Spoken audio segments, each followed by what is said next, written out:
ecclesia, that's the church. We're on the notion of community. This stuff I think we'll get through pretty quickly because a lot of it overlaps. So the notion of community, morality, experts, all kind of intertwined in Christianity here. So, and where I left off, I said there are different senses of church. There's the one that's the most obvious that I didn't even put on the list. The building. But not that. Those are buildings. Now, there are also associations as well. But then there are these when we talk about church, really, I suppose for some it could also be a verb, like an activity. We're going to church. This is church. We're doing church. What does it mean? One, kind of that. Sometimes it means the building, but it also can mean the local congregation, like this particular group of people here, this church. It can also mean a denomination at large, which I'm using the word denomination there loosely. Like, what do I mean by denomination? Sometimes it's more or less specific. I could be Episcopalian, but really that's too general. Really, there's the Episcopalian Church of the United States of America. There's the Presbyterian Church in America, but there's the Presbyterian Church of the United States of America, and those are two different things. Okay, denominations. Okay, Episcopalians, Baptists, Catholics, sort of. Some things are not technically denominations. Like I've mentioned this, the Southern Baptist Church, technically not a denomination. They share money, but you can have all different kinds of, within a certain set of things, you can have all various kinds of belief, various kinds of worship practices, but they basically team up for money for missions. And that's really what it is. So it's a loose confederacy. Confederacy in the sense of organization here. So denominations can sometimes be confederate. What do I mean by that? There's kind of, we're teaming up, but nobody's in charge. Or they can be federate or a federation. By that I mean there's a hierarchical structure. Somebody's in charge. And yes, the Southern Baptists do have a president, but they're not like a pope. Maybe there might be some head of a general assembly or something. But it can mean that. It can mean, I can say the Southern Baptist Church, the Episcopal Church, the Lutheran Church. Evangelical Lutheran Church or Missouri Synod. There's different kinds of stuff. And then it can mean the totality of all Christians, the church. That the church is all the Christians. All the Christians now, all the Christians who've ever been, all the Christians that will be. Like all of them. The real ones. We'll talk about that later. The notion of the visible and invisible church. If you have all the Christians, that's the church. Christ's body in that sense. That's the church. And the New Testament actually uses these expressions interchangeably. Different writings emphasize. The early writings of Paul, for example, all about local congregations. All those Pauline epistles, to whom are they addressed? To the what at Rome? To the what at Corinth? To the what at Thessalonica? The church. Now there's a sense in which it might be the church, the big church that happens to be here. The church at Rome. But then when you get to Ephesians, some people believe it might not even be Paul that wrote it, because he's using church in a different sense. It's the big church, everybody, not a local congregation in the book of Ephesians. So those are different senses of church. It's also interesting that the Greek word for church is ecclesia. Now why do I say that's interesting? It's not the Hebrew word like assembly, I think it's kahon, means assembly. Here this means assembly, but it comes from Greek culture even, the word for assembly. Like coming together, the government coming together and like voting on things. So that's the ecclesia, the assembly of us coming together and making elections. So it takes that word from Greek culture. It doesn't necessarily imbue it with the same meaning. That's where it comes from. And that's why the adjectives like ecclesial, ecclesiastical, that just means church stuff. I talk about ecclesiology, really there it means like church organization. What do you got? You got pastors, you got bishops, you got popes, presbyters, elders, deacons, what do you have? And different organizations do different things. That's called ecclesiology. Literally, it's like the study of the church. Whereas for us, as I mentioned too last time, what is the word? The word church here comes from Kirche, Kirch, in the German tradition. probably from just something that means, like the Greek kurios, which means the Lord's stuff. That's where the English word comes from. That doesn't sound anything, but like I said, the Spanish word iglesia sounds like ecclesia. Very similar. The earliest Christians actually just met in houses. There were no edifices as such, designated buildings. They just met up, and over time, it got to a point when we're in the American colonies, but not just there, back in Europe too. When a town was established, what's the first thing you'd build? The church building, because that's going to be the center of town. It became the center. European and American society. So what might Christians do when they get together? In worship. So this is something, we see this word in English especially in regard to Christianity. I mean, the old English there. We have what does it mean? Worth. Literally, it's short for like worth-ship. It's worth, W-O-R-T-H. Worth, it really is worth-ship. What are you doing when you worship? You're shipping worth. Value. Estimation. What? To whom? To God. Sometimes even the Hebrews, the Jews will use this expression, we magnify your name. Like we're putting a magnifying glass up to Hashem, making it large. We're shipping you worth. We're going to give you all the worth we've got. If we are the most worthy thing in the universe, so you're getting a lot of that. So what might they do? Christians, in their worship, we mentioned this when we were talking about the Jews, they would read the Torah, talk about it, maybe sing some psalms. What do the Christians do? Some of this stuff. Singing. Especially two kinds of things. Psalms. Importing that part of that Hebrew Bible. And hymns. What are hymns? Not cantations or songs that are in the scriptural text, but are derived from it. Okay, the ancient Greeks had hymns to Apollo and so forth. So hymns are special religious songs that are sung. It might be praying. Oh, question, go ahead. Isn't like Amazing Grace in him? Yeah, it is very much in him. And think it has that religious language. Now, is it directly from the Christian scriptures? No. But it's about someone recognizing their own sinfulness and their salvation and its eventual triumph. Because usually there's a skip from the first verse to the last verse when we've been there 10,000 years. Where? That sounds like a long time. Bright shining as the sun. We've no less days to sing God's grace than when we first begun. We're going to keep on going. That's that. Remember the Nicene Creed, the life of the world to come? There it is, in song. Talking about that. Yeah, good stuff. It is in him. Pray. What is pray? Yeah, the Jews pray too, but usually there's a lot of recitation, looking at and examining prayers. The Christians pray. They have a whole taxonomy of prayers. So here's different kinds of prayers. Adoration, confession, thanksgiving, supplication, intercession, imprecation. What do those mean? I'll just briefly go over those. What's adoration? If you'll permit me a colloquialism, that's giving God a lot of high fives. Oh Lord, you're awesome. What's confession? I shouldn't have done that. And so sometimes you'll see that called contrition. I feel bad. Confession. Confessing one's sins. Thanksgiving. Thank you for this. Thanks be to the Lord for doing this thing. But it's different from adoration. Adoration is just, you don't have to do anything. You're awesome. Supplication. Please this. Please would you do this? Which is different from intercession. Intercession is, would you please do this for someone else? Supplication is, would you please do this thing for me? Okay? Not selfish, but asking. And then finally, imprecation. What's imprecation? What does it mean to imprecate? That's a fun word that we don't use very often. It means to ask for a curse. Literally is what it means. Now what do I mean by imprecation?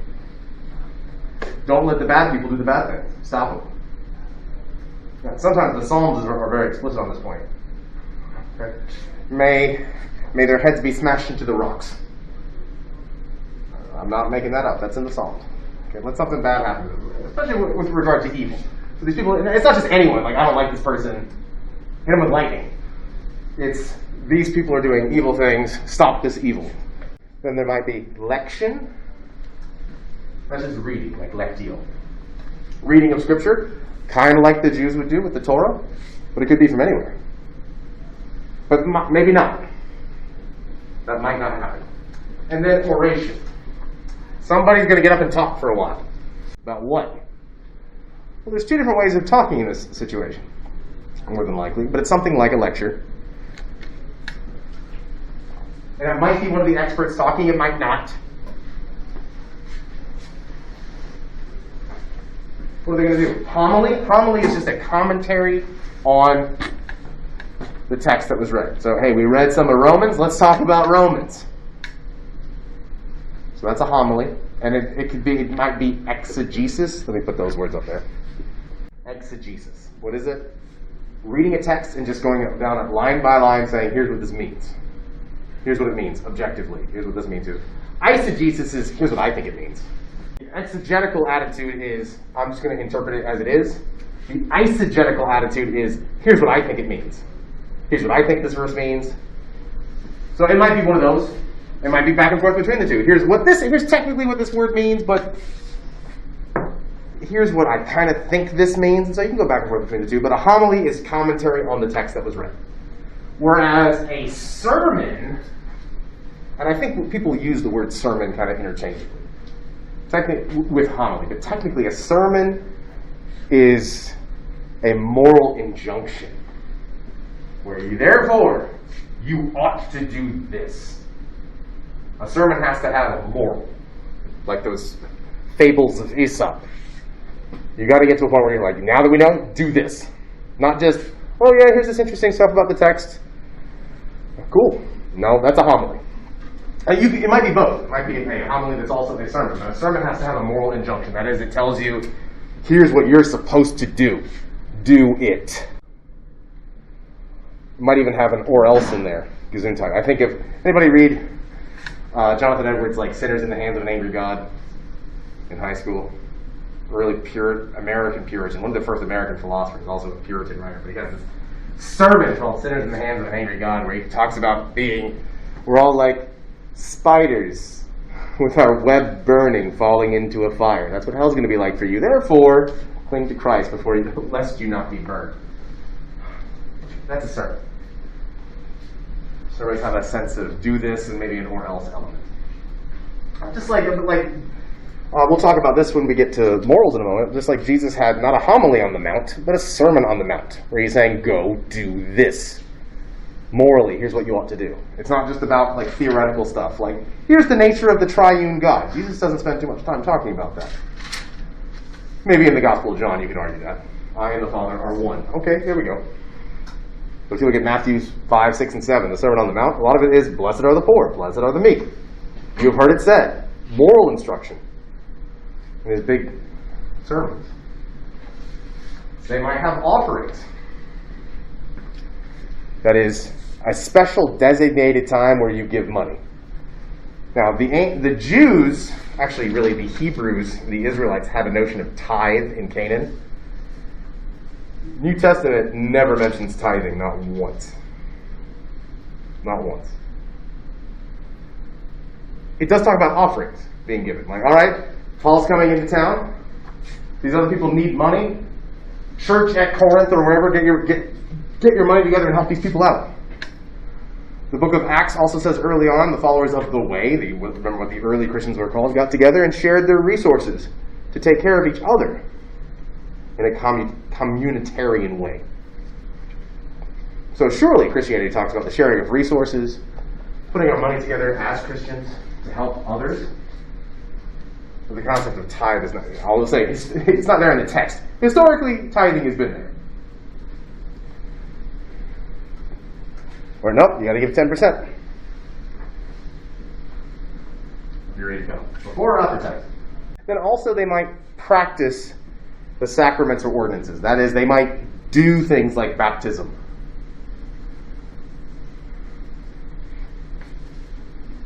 They might have the Eucharist or engage in the Lord's Supper. Might do those things there. Typically not done elsewhere.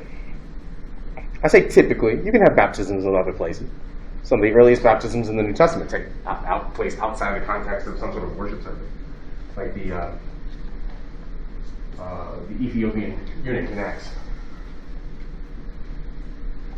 And sometimes even the theology influences the decor. So, for example, if you go into a Baptist church building, what will you find probably behind if there's a stage, behind the pulpit, behind where the choir sits? What will be in the very back? A little tub to baptize. Yeah, a little tub. Might be a big tub, right? There's a tub back there, the baptistry. What happens there? That's where the Baptist happens. Okay, with the Baptist and baptistry. Okay, because the theology and what we do, we submerge. We don't sprinkle, we dunk. Okay, baptism by submersion and credo baptism. Believers baptism. They have to get up there and they're going to say, "I so and so believe this." They're going to dunk them. They might have a little bit of liturgy, surprisingly. Buried with Christ into death, raised into the newness of life, but it's right there. Whereas if you go into a Catholic, Episcopal, Lutheran, or Presbyterian church, and you're used to singing baptism, where do you do the baptizing? Also, why is there this little sink here? Oh, that's the baptismal font. That's where we sprinkle babies. You what? It affects even the way in which the worship is done. That might happen still during like a worship service. It affects even the very architecture of the room. Calvinists, nothing. We don't have any flashy lights, no shiny stuff, no painted windows, nothing. It's the most utilitarian structure ever. Might have a cross, but it's not going to have Jesus on it, because that work is done. Theology is different. These are just some of the differences between. You've got those different switches of. It might be more liturgical and formal. People might be wearing robes. Or people might be dressed completely different. There might be candles burning, incense burning, or there might be electric guitars playing. There might be a coffee shop in the room. For those sacraments, it might be unleavened bread and Manischewitz wine. Or it might be bits of matzah crackers and grape juice. There's all kinds of variants here, but these are the basic things that I think you see in Christian worship. So that's a sense of what they do in the church. And it's really, this stuff has been done for millennia in different ways. Obviously, in the ancient world, no one's having instrumentation. In fact, instrumentation comes late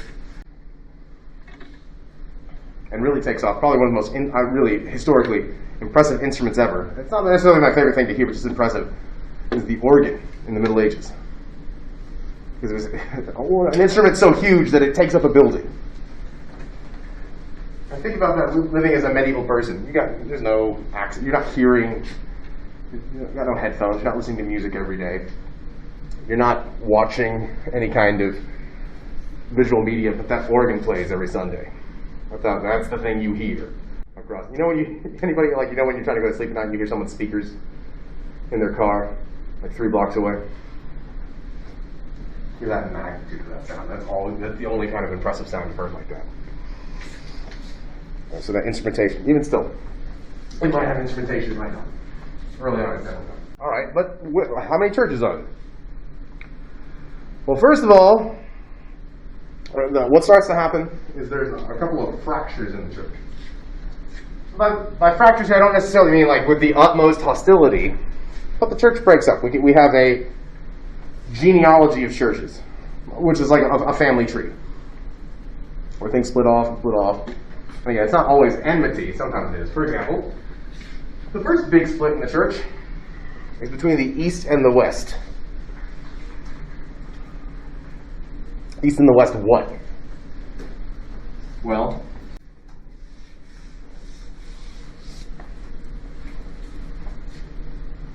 at first, as Christianity spreads, now remember, what continent does Christianity originate from? Asia. The very western part of Asia, but Asia. And so it's a Middle Eastern religion. From originally the earliest proponents, adherents, are Jews. And it spreads in all directions. Even in the 1st century, up into Scythia, eastward into Persia, southward into Africa, and yet westward into Europe, where it is initially met with significant hostility.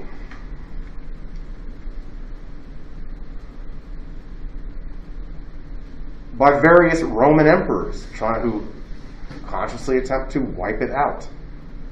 Because there's some things the Christians do that the Romans find annoying. For example, one of the titles of Caesar is the Son of God. At least one of the time. But Christians would go out of their way not to call the emperor the Son of God. The emperor did not like that. Oh, that's me. No, that's Jesus. I don't think so. And especially in the first, you see this in the 1st century with Nero, Caligula, and others. 2nd century, even Marcus Aurelius, the philosopher emperor, had campaigns against the Christians just because they're obnoxious and annoying. But they keep spreading everywhere, all over the empire. Everywhere. Especially in the cities. Like I said, Christianity early on is almost entirely identified with urban areas where there are a lot of people, so it keeps spreading. Well, eventually, what happens through, and I don't want to go into the legitimacy of it or not, but what happens is eventually first of all, this happens. The Roman Empire gets so big that logistically it has to cleave itself in half. So what happens is the Roman Empire says, you know what we're going to do? Now, they had Roman provinces, but they said we're basically going to have 2 Roman empires. We're going to have the Eastern Roman Empire, and we're going to have the Western Roman Empire. And we'll even have 2 separate emperors. Like one emperor, there'll be like the East Emperor, and there'll be the West Emperor. And it's not, the one didn't break off from the other. They just said, we need to do this. Because there's parts of the Eastern Empire that are way too far away from the parts of the Western Empire. Okay, parts of Spain are really far away from parts of Iraq. This empire is too big, especially in the ancient world. It's not like we're getting on a flight to Beirut. So they do that. Now then, one of the Eastern emperors, now, they started like a formal split, then it gets more and more formal as time goes on. Constantine, who I'm going to mention here in a moment, the emperor. So what does Constantine do that's so significant? First off, however it happened, he has a conversion experience. I don't want to get into the whys or what exactly happened because a lot of it's speculative. But he becomes a Christian. That's why the Council of Nicaea can happen, by the way. All right, now that Christians, I want to get on this whole Christian thing. You can have conferences and stuff like that out in the open. You're good. Because I'm a Christian too. In fact, I'll be your host. So for whatever reason, he converts to Christianity. Some people say it's because he had a vision of like a cross in the sky and he would win a battle and then he won the battle, so he's like, all right, I'm going to become a Christian now. Maybe. But the significance of what happens as a result is more important than whatever precisely happens. So as a result, in 313, there is the Edict of Milan. And I want to make sure it's clear here. I've heard people say this. Constantine made Christianity the official religion of the empire. No, he didn't. In the Edict of Milan, he made Christianity legal. Before, it had been illegal to be a Christian in the empire. Now, there were still Christians anyway, but it could get you in a lot of trouble. Because Christians were seen as seditious. You're anti-Roman. You don't think that the emperor is in charge, you think God is. You think Jesus Christ is king. No, Caesar is king. But how can you hold that tension if you believe in Christ as God and king? My kingdom, sure, his kingdom's not of this world, but that puts you at odds with how can you do your duty as a good Roman? What? You go from Milan, all that ends? Constantine says, yep, Christianity is legal now. It's good. And then, much later, at the Edict of Thessalonica, in 380, then Christianity is proclaimed the official religion of the Roman Empire. Before that, the Romans believed in their various gods, related to the Greek gods. And it is a misunderstanding to say that the Romans had the same gods as the Greeks, just with different names. There are actually nuanced differences between them. They share a legacy and a heritage, but they're not the same. You can't just say Zeus is Jupiter. Hera is Juno. They're analogous, but they're not identical. But now, that's done. And some of the names still stick around. So there was an official Roman religion. And the head priest of the Roman religion was called the Pontifex Maximus, the head pontiff. Well, eventually, the role of the head bishop in the West, that eventually becomes the Pope, also gets that name pontiff, that same Roman title for the ancient Roman religion. What happens in the Roman Empire? The Roman Empire gets split into two empires, Eastern and Western, for logistical purposes. But then, the cultures of the Eastern and Western empires become more and more different. The Eastern Empire, what language do they speak there? Greek. Going back to like that Alexander stuff. They speak Greek in the Eastern Empire. What do they speak in the Western Empire? Latin. Those languages are different. They're kind of related. There are some things that are similar. But I know this, whenever I write a Latin word on the board, people look relieved. Why? Because it's at least got the same alphabet we do. Right? The Latin alphabet. If I write in Greek, though, some of them look the same, but there's some guesswork in there. So alpha kind of looks like an A, kappa looks like a K. And if I start putting like a phi up here, okay, sure, that's a letter that doesn't exist. The languages are different. So I have the Nicene Creed up there. You can take a look at it. Some of the words are similar, but they're not the same language. So there ends up being not just a Greek language, but a Greek culture in the Eastern Empire and a Latin culture in the Western Empire. And the organization is different. So it originally starts out, how are the churches organized? And you even see this start to happen in the New Testament. What happens, at least in the early church, is they've got, and we'll talk more about this when we get to experts, they've got, whatever they mean, they've got deacons, they've got presbyters, they've got episkopos, there's the Greek words that mean like leaders in the church. But eventually what starts to happen is that each of those churches in the cities, the church at Rome, the church at Ephesus, the church at Alexandria, the church at wherever, eventually they might have what you might call like a pastor. They would use the word overseer. Okay. Presbyteros, or like, where we get the word Presbyterian, but it means something different now. So they would have like people in charge of the church. Now, these were not government positions early on. These were just people like, I'm kind of like a rabbi, but much more of a focus on leadership of the people, like a shepherd. That's the idea. Just as Christ is the shepherd of the church, I'm a shepherd of my flock. But eventually, you get like a super pastor, someone who's in charge of like the whole city, and it's various congregations within, and that person ends up being called, in English, the bishop. What's a bishop? And again, the Greek words there uses presbyterios, which means overseer, and episkopos, which means, presbyterios, which means elder, like wise one up there, and episkopos, which means overseer, like someone who's in charge. It uses both those words, and somehow that becomes bishop in English. Well, they're in charge of the whole thing. What happens is, in the Eastern Empire, that Greek-speaking empire, each one of the city bishops, they become known as patriarchs. So it has a level of organization. It's ecclesiology. Is the bishop in charge of the city? That's as high up as it goes. So Alexandria's got its patriarch. Jerusalem has its patriarch. Antioch has its patriarch, and so on.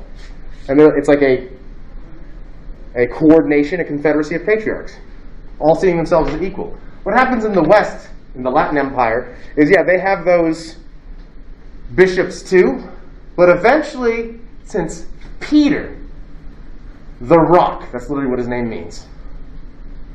Kepha, Petros. Peter the rock. On this rock I shall build my church, said Jesus, because Peter was the first person given that task, the rock on which the church was built. And he was the first bishop of Rome. What happens in the West is all the other bishops, whether they be of other towns, there's Milan, start looking at, there's bishops, and then there's the Bishop of Rome. So what we'll do, in the East, they're like, everybody here is equal. Like, I'm the bishop of this city, there's the bishop of this city, we're all equal. What happens in the West is there ends up being like, there's one super bishop, the Bishop of Rome. Eventually this becomes the notion of the Pope or the papacy, that there is a super bishop. Everybody should yield to what the Bishop of Rome says. That's, again, another title of the Pope is that's what the Pope is the Bishop of Rome. And there's a primacy of that bishop. There's the current one now. Whereas this is, here's the current Pope.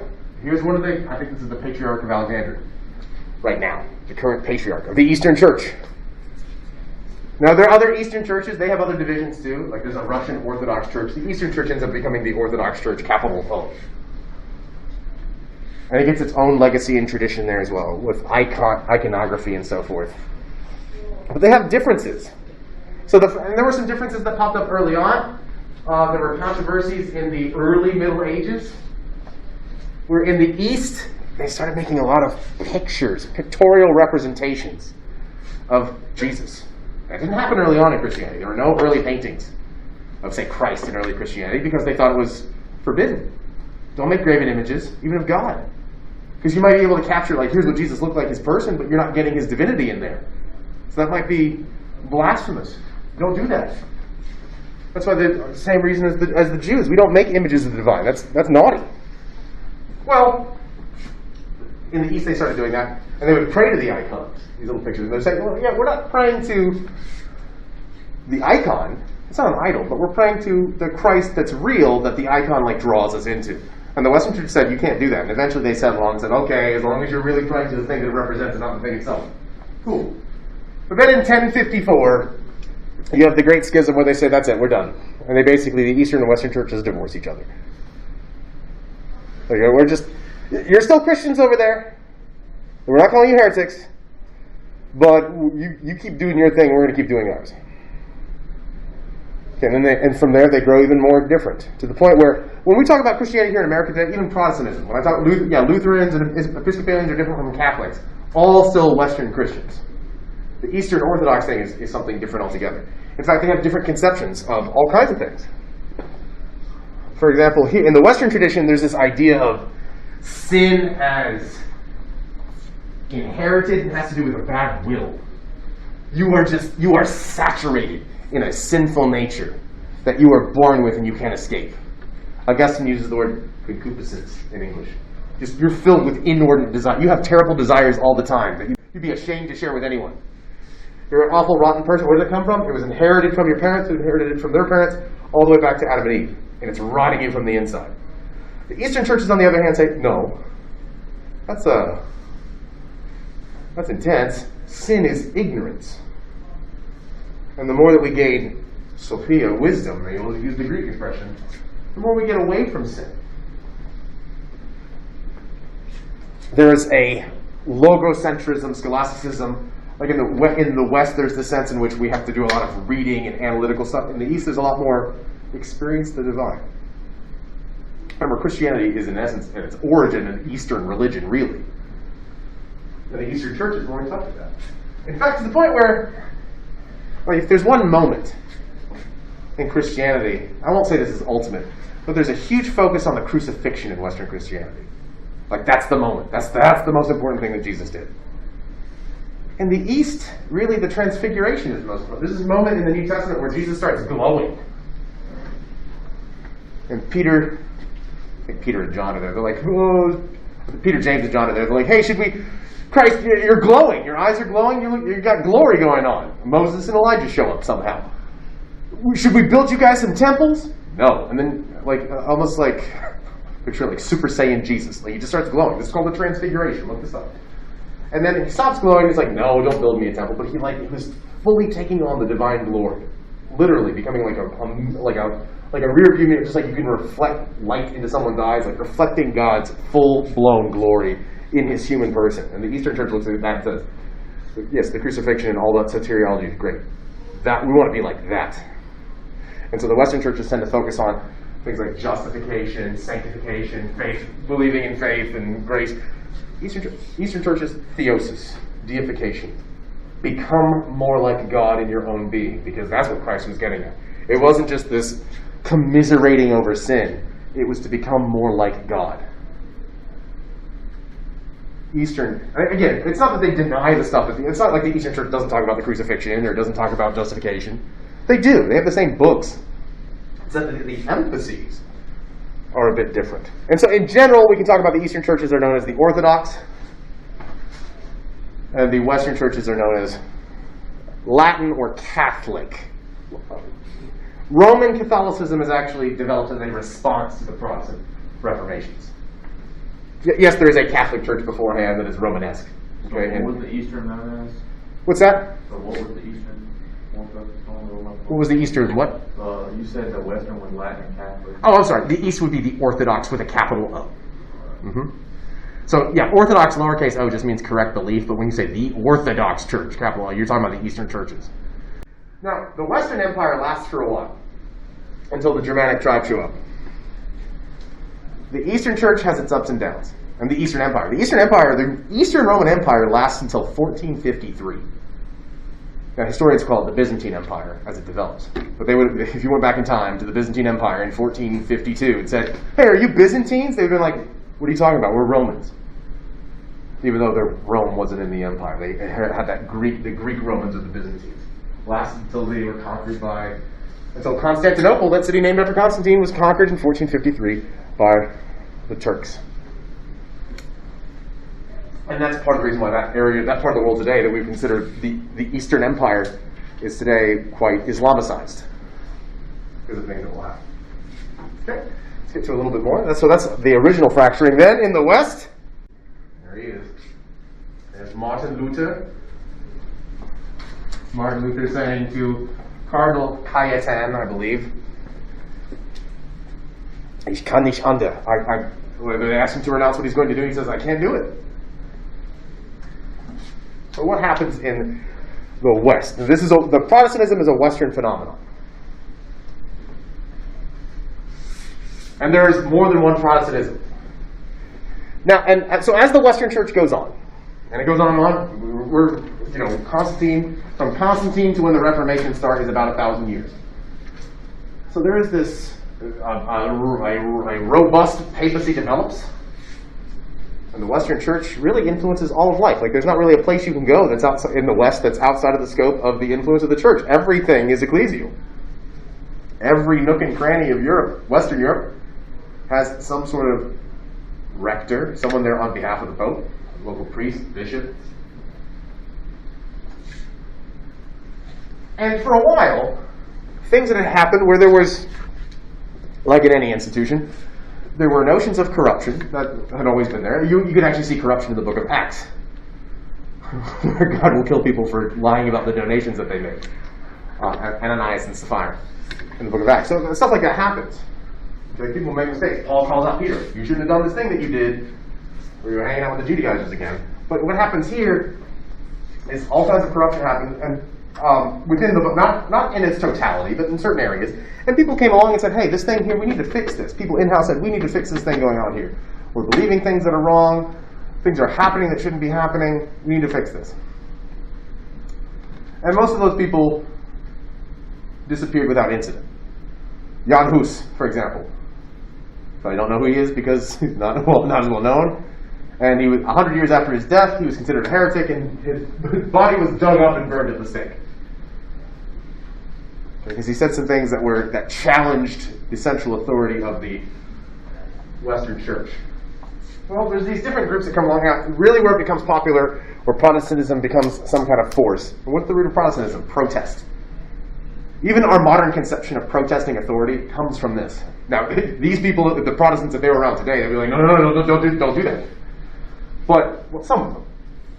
I can think of a couple of exceptions. But the legacy in the West of protesting authority comes from this. It's in the name, Protestant. When you don't like what's going on, you stand up against it. And that's what Martin Luther did. Now, what Martin Luther did, and what happened was, there were things going on in the church that he said, this is not right. Some of it had to do with stuff on ethics, where the ethics had become very philosophical. People were talking more about Aristotle than they were the Bible. And he just said, look, if you read the New Testament, you'll realize that it's all about faith in Christ, not this whole magisterial apparatus. Why do we have priests that are disposing grace? That whole infusion method that I talked about last time. Okay, where we don't get little nuggets of grace. Christ gives us grace through faith. What's this whole thing? Stop it. And whether he nailed them or not onto a door on October 31st, 1517, what happens is he has these little points of contention that he says, here are my points that I want to debate with somebody. Now keep in mind, he's a PhD in the church at the time. And says, oh, I want to debate these points. But the recent technology that developed, the printing press, such that this little thing that would have gone unnoticed 10 years earlier, people are reading about. It's like when something goes viral on social media today, like people know about it instantly. This thing just happened. It wasn't quite with the same speed, but it was the same kind of deal. People learn about what Luther, hey, did you hear about this Luther guy that's challenging what the church said on this, and this? And at this point, Luther would have just been like, I just want to talk about these points. He's not trying to come up with anything radical. He just wants to start a new church. But hey, we need to fix these things. But he gets so popular that people go, people higher up go, who is this guy? What's he doing? You realize you're being very disruptive to the point where this is a depiction of the diet of worms. They're not eating worms. There's a city of Worms in Germany where they say, Luther, stop what you're doing. He says, well, wait a minute. As I continue to think about this, we're doing a lot more wrong. But we need to rectify this stuff. I'm sticking to my guns here. You have to sneak him out so he doesn't get killed.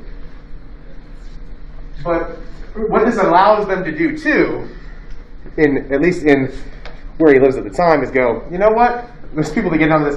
If I listen to Luther, then I don't have to listen to what the emperor says or the pope, and I can make my own kingdom for myself. Let's do that. So there are some political motivations here. And there's other Protestant groups. There's the Lutherans, who were early on called the evangelicals. Now that's a term that just kind of means, it's kind of like a sloppy synonym for Protestant. But originally, evangelical is just the original name of the Lutherans. And it comes from the Greek euangelion, which means, in English, good spell. Which is an old school way of saying good word. When you shorten that down, you get gospel. Oh, I can't spell today. Gospel. So what's the gospel? That's the good word. The good news. The euangelion. Literally, good message. We're all about getting that good message out there. You're saved by faith alone. And so the big things in the Protestants are all about are these.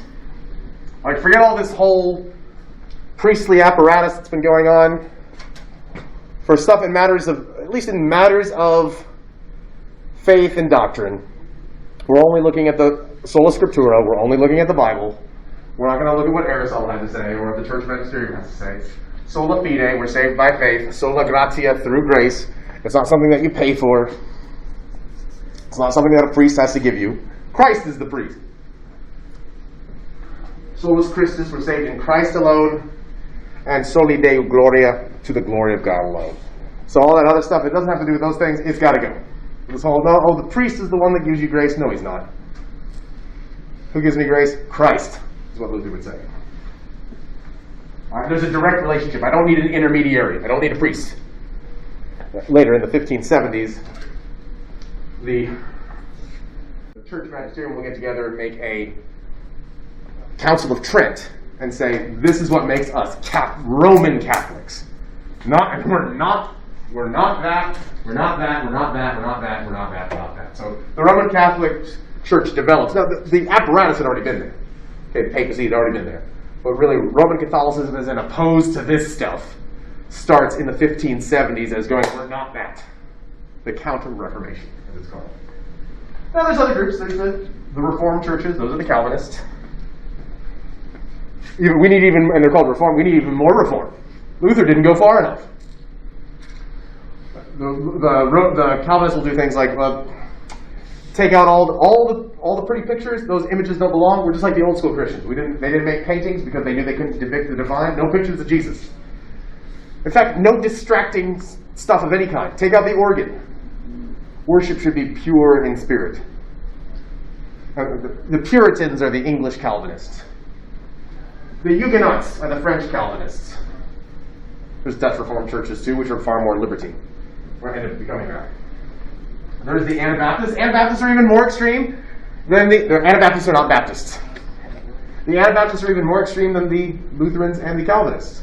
Their view is, not only is the papacy wrong and all this church stuff corruption, the way we do governments have got to go. Huldrych Zwingli, the founder of the Anabaptist Church, dies with a sword in hand, saying, they're probably the most Protestant-y of the Protestants.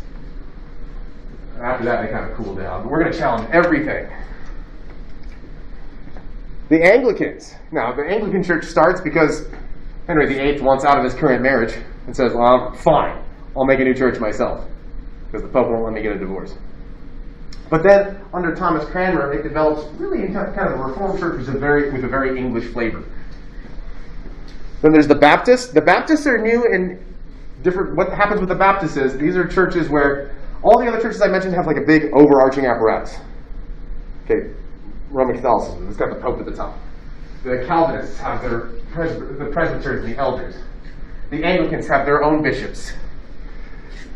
The Baptists started these congregationalist churches where there's just this congregation. They start actually as like English exiles in isolation. So they believe in things like, yeah, we believe that you just baptize people when they say they believe. You don't baptize children. And they end up being congregational. That is, there's not like one big like super bishop over them because they start like in exile as these little groups. And then when they go back to England, they start as these little churches.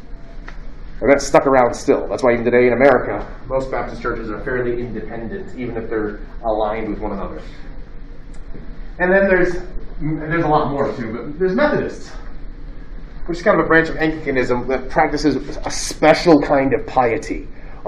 We can make ourselves even more individually holy by proper behavior, proper sanctification.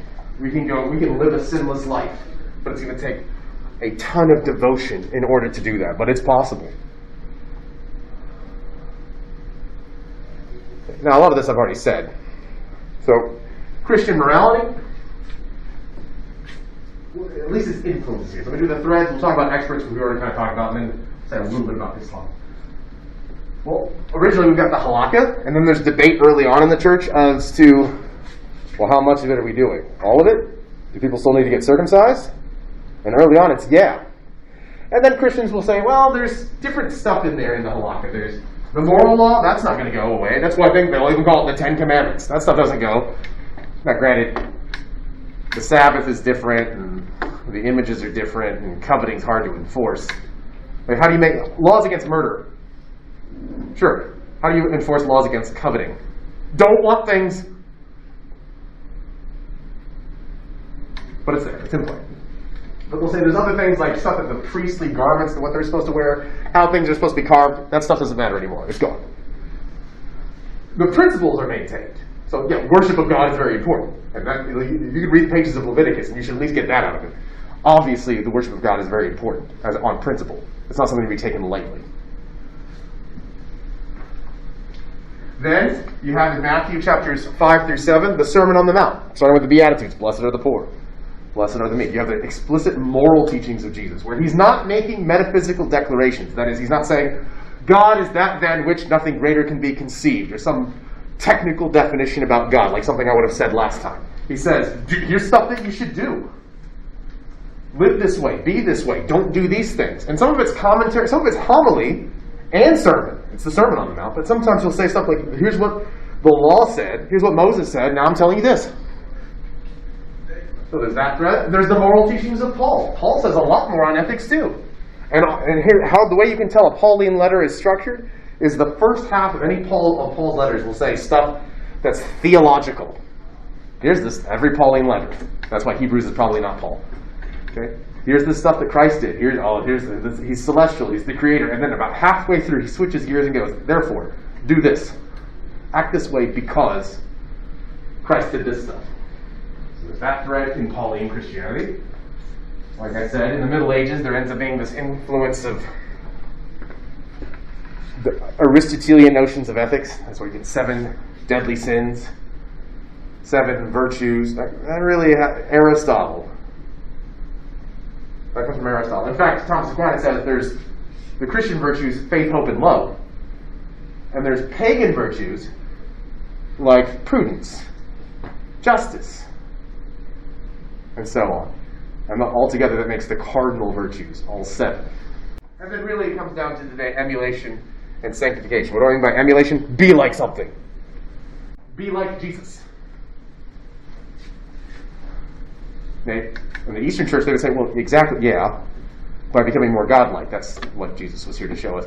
In the West, act more like him, just like he was selfless, be like him, be like Jesus, but also sanctification, be holy in your own right. You're not Jesus, you should be like him in all things.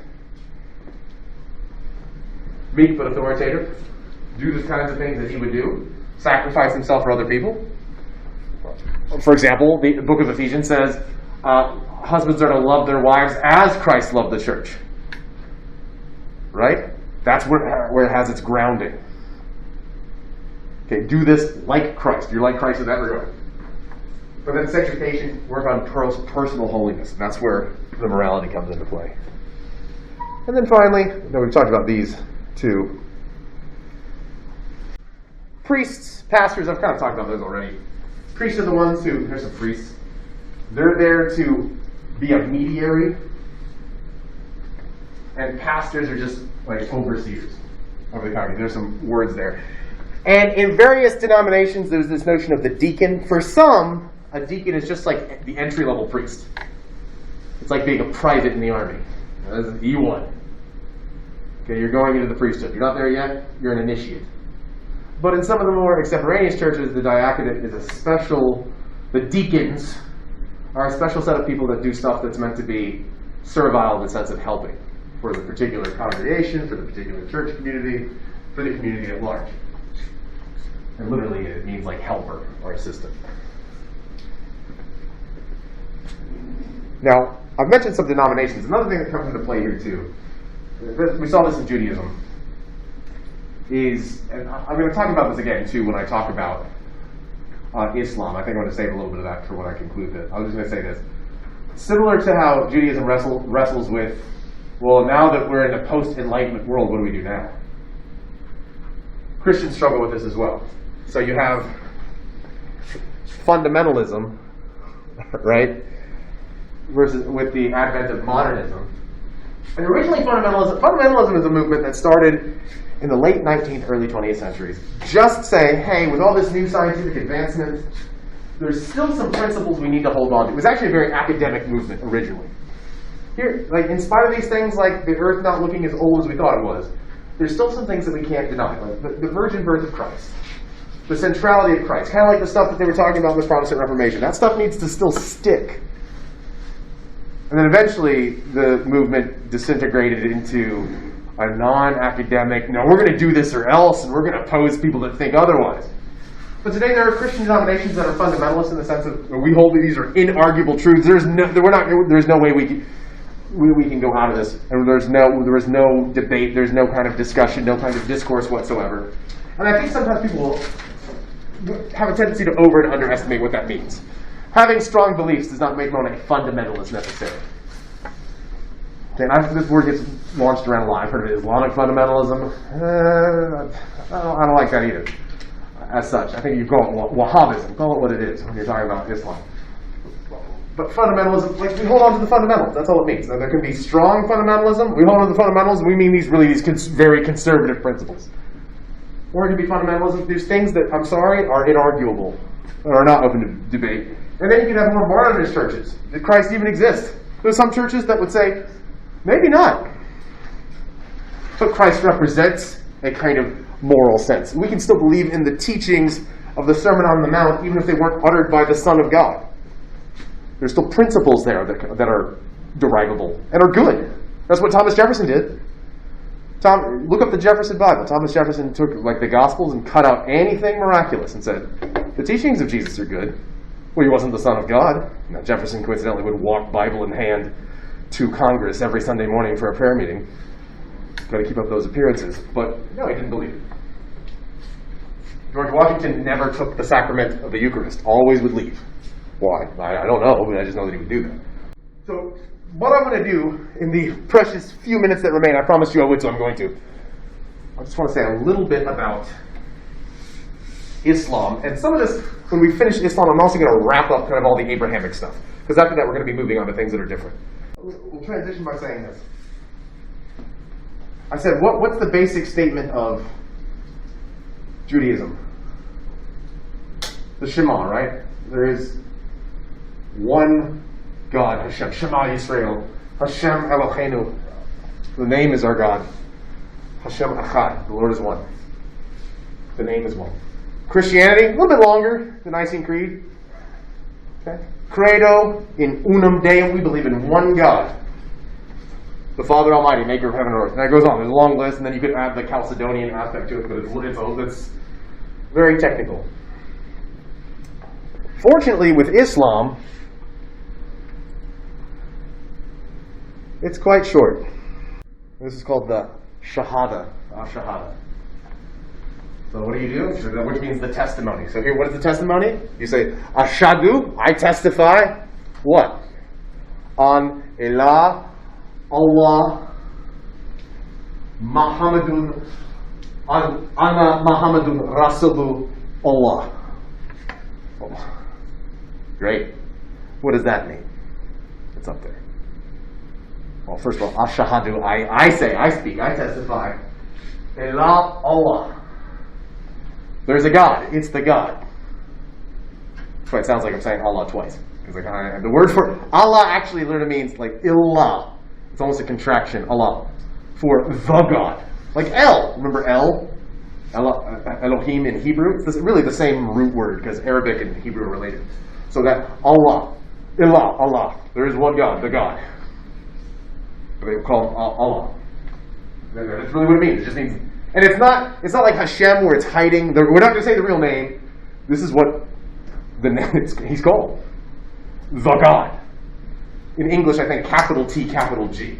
If you're going to translate it, don't translate it because Arabic's important. Muhammed,